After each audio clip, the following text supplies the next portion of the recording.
So Heritage Auctions, an auction house that deals with super high-end collectibles, just finished a whole batch of high-end Yu-Gi-Oh items. Today, we're gonna go over some of the most notable ones, as well as my thoughts on these recent sales in a so-called down market. Let's get into it.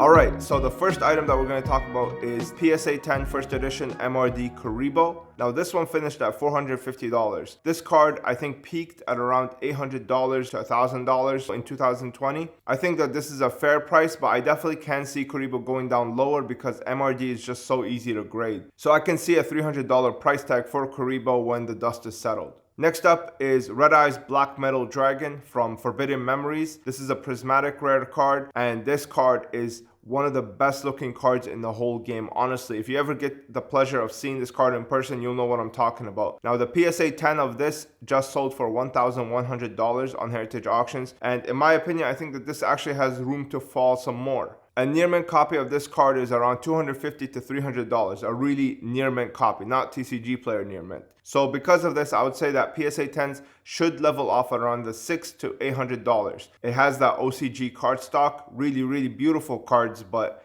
again, very easy to grade, not as sought after. Now the next one's an interesting one. Patrol Robo from TP1 sold for $750. Now this card has no business being $750. In my opinion, this card falls in the category of binder collectors. I mean, I really don't see why somebody would pay $750 for this card. It's not very expensive in raw. I think it's around $100. So because of this, I would say like, $200 to $300 would be a fair evaluation. But hey, the market speaks. I can't really control it. Next up is one of the most popular cards in the game. We have Dark Magician Girl PSA 9 from Magician's Force. Now, this card has peaked at around $5,000 in 2020. At $2,000, I think that this is a fair price. I could definitely see it going down to $1,500, but I can definitely also see it going up to $2,500. Next up is Wing Dragon of Ra and Slifer the Sky Dragon. They sold for $600 and $700 respectively. When they peaked at around almost $2,000 each. So again, we have the same 65% loss from their peak. However, I can definitely see these cards hitting the $500 range, and the reason is because they are arguably the easiest cards to grade in the whole hobby. Now the next two cards are also God cards, Ra from Dawn of Destiny as well as Obelisk from the Shonen Jump magazine. Now these cards, in my opinion, I think that the Shonen Jump Obelisk is extremely underrated. I have not seen a sealed magazine with Obelisk in it in over 2 years. So in my opinion, I think that this card is quite undervalued, especially when it's going for under what the GBI God cards go for. And you also have to keep in mind that the Obelisk from Jump as well as the Ra from Dawn of Destiny are the first North American release of these cards. So the Dawn of Destiny Wing Dragon of Ra finished at $335. You can't get the game anymore. And I really can't see the card going down anymore. I mean, in my opinion, that's a fair price. And then the Obelisk closed at $500. Now at peak, this one hit around $1,200. So we did see a huge decline. However, I think at $500, it is the best value of the other ones. And the reason is because this is the only one that didn't come in a sealed package that is very easy to grade.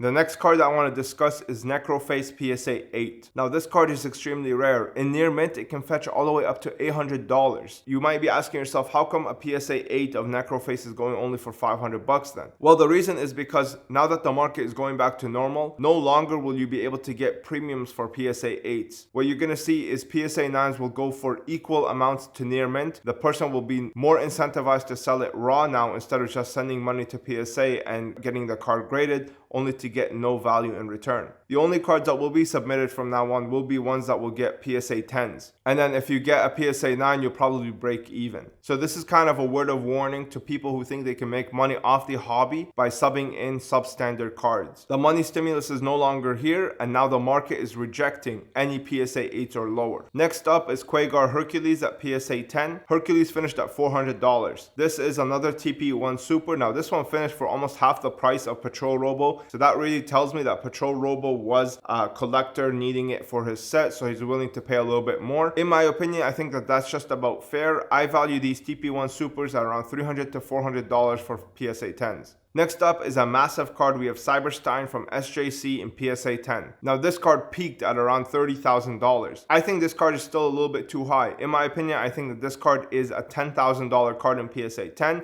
I really don't care what prize collectors think. I think that this card is just way too readily available for it to fetch anything over $10,000. I really don't understand the premium that went into it to make it a $30,000 card. Next up is Ferrotour des Volscaf. This one finished at $3,600. This one hasn't really moved. This card was around $2,000. It peaked at around $4,000 and it hasn't really come down. I'm not really too big of a fan of cards inside the acrylic case. I mean, now I'm just hoarding acrylic cases instead of cards. It's not really my thing, but I understand people who like it. This is a decent price. I can definitely see it going down, but I can also see it holding its price because it really doesn't come up very often. PSA 9 Harpies Feather Duster from TP8 sold for around $800. This is pretty much a raw near mint price. Again, I think as the market becomes more and more optimized, the price of PSA 9s will be equal to near mint and then PSA 8 will be below near mint. But again, what I'm talking about is true near mint, collector near mint, not TCG player near mint. Next up is an extremely rare card that I was actually bidding on because I wanted to get one for my binder. This is the Vice Dragon. Now there was two copies of this card, a PSA 8 and a PSA 10. The PSA 8 sold for $2,000. The PSA 10 sold for $3,700. Now, the PSA 10 premium here did not really go as far as I'm sure the seller would have liked. This is one of those cards where if you just have the card, it's good enough. You don't really need the PSA 10 premium. And because of this, I think that's why PSA 10 didn't go for as much as it should. Or maybe the PSA 8 fetched more than what it should because again, the person who was buying the PSA 8 was looking to just crack it, and this card regularly goes for $2,000 in near mint.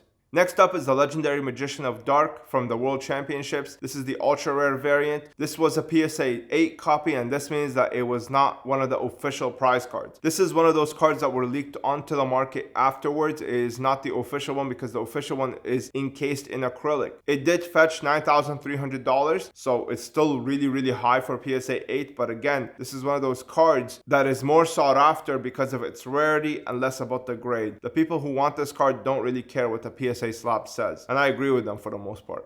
Next is another YCS World Championship card, and that is the Giant Hand. This one scored a PSA 9, and this sold for $5,520. Now this one, in my opinion, is just about fair. This card is pretty readily available. There are a lot of them. I mean, I have one myself. I think $5,000 is a pretty fair price, and I think whoever got this one will be very happy with what they purchased. The next two cards I want to talk about are the 2018 Attendance, Blue Eyes White Dragon, and Dark Magician. Now these cards are prismatic foiling with red text, and then they have the 20th anniversary stamp in the text box. These cards are really unique. However, in my opinion, they were quite overrated. So before the hype, these cards were going for around $500 for the pair. And then with COVID hitting, they started shooting up to around $2,000 to $3,000 for the sealed envelope. So these two sealed cards were graded as gem mint by PSA. However, what I want to note is that the fact that these cards are graded as sealed product. So what's important to know here is that PSA did not grade the actual condition of the card. They actually graded the condition of the wrapper. Why they're doing this,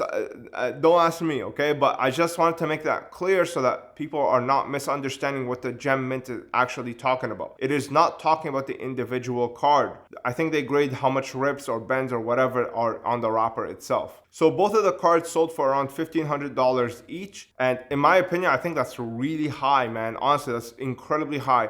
These cards are pretty much mint when you pull them right out of the pack. And it really doesn't make sense for them to fetch such a high premium. I mean, the Blue Eyes is okay at $1,500, but the Dark Magician, I mean, that is definitely not a $1,500 card. I think the sealed envelope now goes for around $1,700. I mean, the person who paid for these two pretty much paid double the price. Next up is the Masterpiece Platinum Blue Eyes White Dragon. Now this card came out in 2021 for $1,000 by Konami. It shot up all the way to $7,000. Believe it or not, really cool numbers like number 3 or number 69 or whatever, they go for thousands of dollars, like in the 5 figures. It's actually insane how much people value these crazy numbers. So this card recently sold for $2,000 on Heritage Auctions, and again we see that 65% drop from peak. I think at $2,000 this card is pretty much fair. I honestly would like it to go down to $1,500. You know, I pay a 15% premium for, you know, that pre-order hype. I think $1,500 is a fair price for this card. I think $2,000 is still decent, but I definitely don't think it should be worth any more than that. Next up is the Dark Magician Extra Secret Rare from the Kaiba Corp tournament. Now, I'm not really a fan of cards that are in acrylic cases. However, I'm definitely in the minority here because this card sold for $38,000 and it's the highest sold item in this auction lot. I don't really have too much to say as this is the first time this card was listed. However, the first place Blue Eyes White Dragon I believe sold for over $100,000. It makes sense that the second place is at least 30% of that. It's cool, but not for me. Next up is two very interesting cards, a wavy Blue Eyes White Dragon and a glossy Blue Eyes White Dragon, both in PSA 9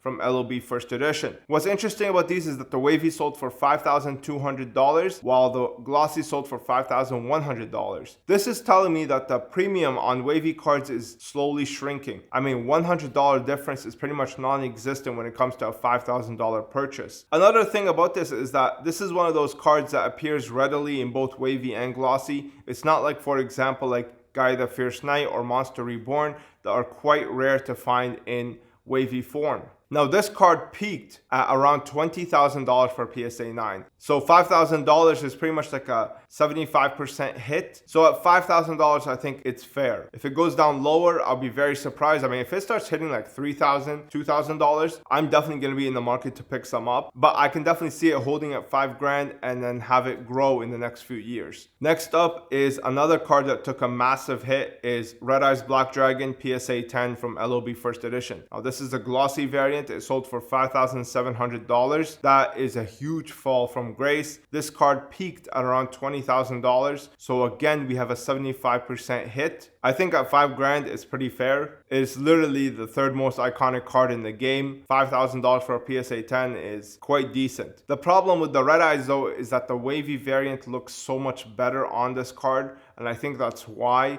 the glossy variant doesn't get as much love. I think long term though, I mean, unless LOB boxes take a huge crash, I don't know how much lower a PSA 10 Red Eyes can possibly go for. I mean, imagine a $3,000 PSA 10 Red Eyes LOB first edition when the box is like $18,000. Either one of them has to give, and I think that Red Eyes at $5,000 is a great deal for anybody who's picking it up. Next up is another huge lot, and that is the Exodia pieces in PSA 10 LOB first edition. Now, all of these are glossy pieces and they sold for $13,200. That puts the pieces at around $2,500 each and then $3,000 for the head. In my opinion, I think that's a very fair price. First of all, if anybody has tried to collect Exodia, you know just how difficult it is. It is extremely hard to find all the pieces within like a short amount of time. Some people take years to finish their completed sets. So in my opinion, being able to grab all of them for pretty much market price at $13,000 is a huge steal in my opinion. I honestly can see them being $18,000, but at $13,000, I think it's a great deal for the buyer,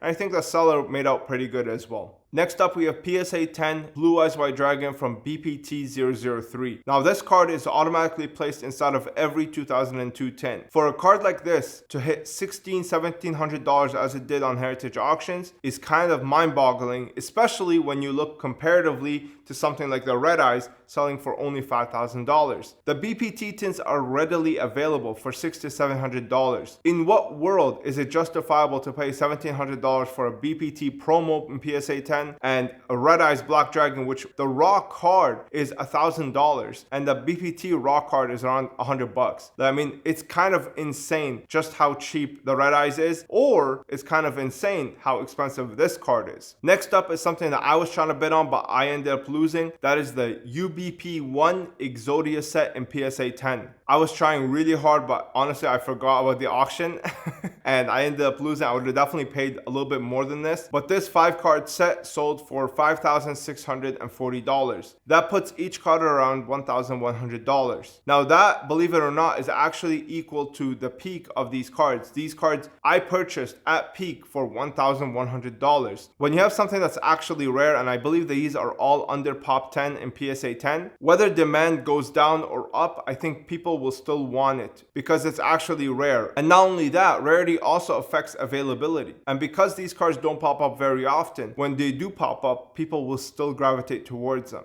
And this transaction right here is solid proof of this. Rare cards will always have some sort of value because they are inherently rare. It's not dependent on what PSA or CGC or BGS has to say about it. Next up is Flame Wingman at $2,600. Now this one peaked at around $7,500. So again, 65% loss. So the card is definitely cooling off at $2,500. I think that's pretty fair. I can definitely see it hitting $2,000. If it goes below that, I mean, I'll be very surprised, but I can definitely see it stay at the $2,000 to $3,000 mark. Rampart Blaster sold for $1,500, and I think that's pretty much fair price. It's a great card, one of the most iconic ones, and I think $1,500 is just where it should be. Next is the 3 Sacred Beasts from Shadow of Infinity. These cards sold for $3,300, which puts them at $1,100 each. And that's pretty much, market price for a raw near mint copy that's really clean. Next, Rainbow Dragon First Edition name misprint. Again, I covered this in this video right here. This is a booster box exclusive. However, it sold for $1,080. This is pretty much raw near mint price. People who bought this are probably going to try and crack it and just put it in their binder because this card is, $1,000 in the aftermarket of raw cards. So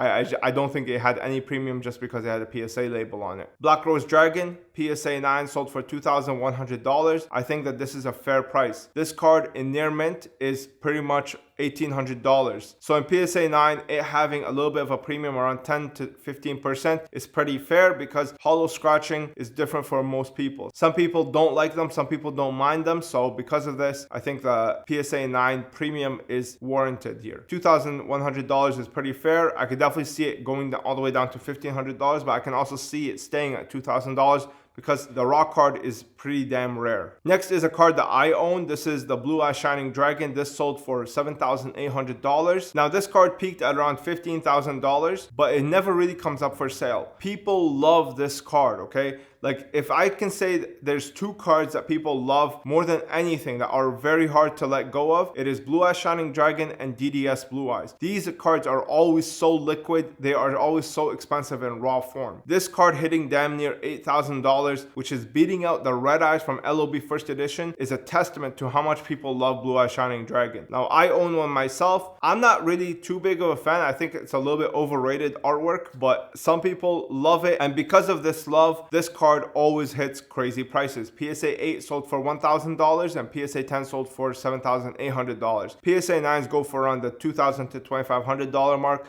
So all of these prices make sense. So that's pretty much my coverage on all the graded cards. Stay tuned for Friday where I'm going to be going over all of the sealed product that ended in this auction and my thoughts on those. Thank you for watching, guys. If you enjoyed that, click the like button, subscribe if you want to see more, and comment down below your thoughts on these auctions. Do you think that these prices will go down even lower, or is this rock bottom? If you want to support the channel further, I have a Patreon, but you can also use the links in the description to shop and pick yourself up a Gardner binder. I make these myself. They're extremely high quality. Other than that, I hope you guys enjoyed and I hope you learned something. I'll see you in the next one. Peace.